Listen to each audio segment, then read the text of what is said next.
Open your TVG wagering account now and get a 50% match bonus.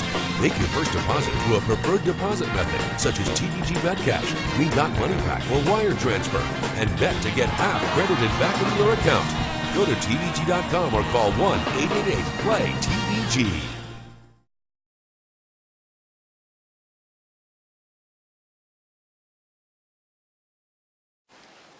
Good evening, this is HorseRacingNation.com handicapper Jared Horak.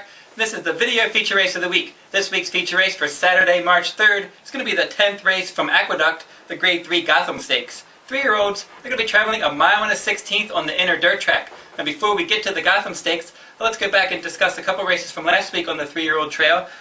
Union Rags was very impressive on Sunday, winning the Fountain of Youth Stakes. He got a 95 Beyer speed figure. He stalked the pace wide. He won easily under a hand ride. He's been my top-ranked horse for the road to the Kentucky Derby since last November after the Breeders' Cup. I actually thought he was the best juvenile last year, and he was the one that I thought probably should have won the juvenile championship. Either way, he's come back great, and he's going to move forward and go to the Florida Derby next. Now, I'm not jumping all over the bandwagon and saying that he's a Triple Crown winner next. That it was a good start. There wasn't much behind him in the Fountain of Youth, but he did look good winning, and we'll learn much more when he runs 9 furlongs in the Florida Derby. And El Padrino last Saturday on February 25th, he won the Grade 2 Risen Star at the Fairgrounds. He beat Mark Valesky by a nose. That was a good, solid effort. Now, El Padrino, a professional horse. He's battle-tested, coming off that nice win by a nose last time out. He's got the breeding to run all day. He also has the ability to blow open a race. He broke his maiden by open lengths. And then he has that good tactical speed. So he has a lot of qualities that you like to see on the road to the Kentucky Derby, and he looks like a solid Kentucky Derby contender up to this point. Let's get back over to the Gotham Stakes. It drew a field of 13. And breaking down on the inside is going to be My Adonis at 5-1 morning line. He finished 3rd in the Holy Bull Stakes. He's got some running style versatility. He handles a wet track in case it does rain. There is a chance of rain throughout the week in New York this week. It rained on Wednesday. There's a chance again on Thursday. And then there's a chance of rain, I think at this point, 70% on Saturday. So if the track does come up wet, My Adonis should be able to handle it. Steel Case is going to be my top choice. So this one, 12-1 morning line. He's going to break from post 2. Now, a couple of starts back, he ran in a key maiden special weight event. He finished 4th in that race. Thunder Moccasin was the winner. Actually, the top 4 all came back to win their next starts. Steel Case won 1 1/16 at Gulfstream Park last time.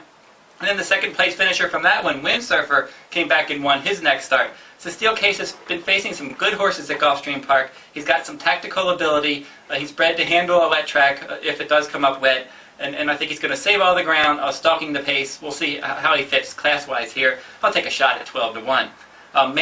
Number 5, this one's 2 for 2 sprinting for trainer Eddie Keneally. Eddie Keneally was on the Kentucky Derby Trail last year with Santiva, so he's got a decent horse here. This one costs $200,000. I expect that he's going to be a decent horse, but we don't know where he fits class-wise. He's going to stretch out in distance for this event. A Side Road for trainer Kieran McLaughlin. He's going to replace Consortium. Now, Consortium was originally pointing to this race. He ended up getting injured. He's off the Kentucky Derby Trail. So Side Road's going to replace Consortium here. He's 12-1 morning line. He's got a nice pedigree, good connections. They're just kind of throwing him in here, I think, just to see where he fits. Maybe he rates a long shot look to at least hit the board. HANSEN's going to be your strong morning line favorite. He's taking the blinkers off. He tasted defeat for the first time when he finished 2nd in the Holy Bull Stakes last time. I've never been a huge fan of HANSEN, but he does fit well in this spot. He can handle a wet track. He's going to relax maybe a little bit more with the blinkers off. He's 6-5.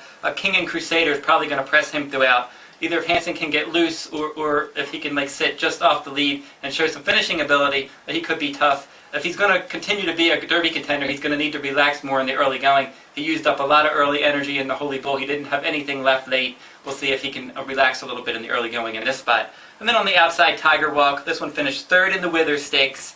He comes from Sagamore Farm. He's 12-1. He can improve in his second start as a 3-year-old. Now this is how I suggest playing this race. We're going to make a $20 win bet on Steel Case. We're going to come back and we're going to play a $1 trifecta. We're going to put Steel Case on top along with Man. So Man and Steel Case on top. We're going to put My Adonis, Steel Case, Man, and HANSEN in second. And then we're going to use My Adonis, Steel Case, Man, Side Road, HANSEN, and Tiger Walk in the 3rd position. So that'll be a 2-5, 1-2-5, 12 with 1-2-5, 10, 12, 13. That $1 trifecta will cost $24. And that'll wrap up this week's video race of the week. This is HorseRacingNation.com handicapper Jared Horak. Good luck at the races!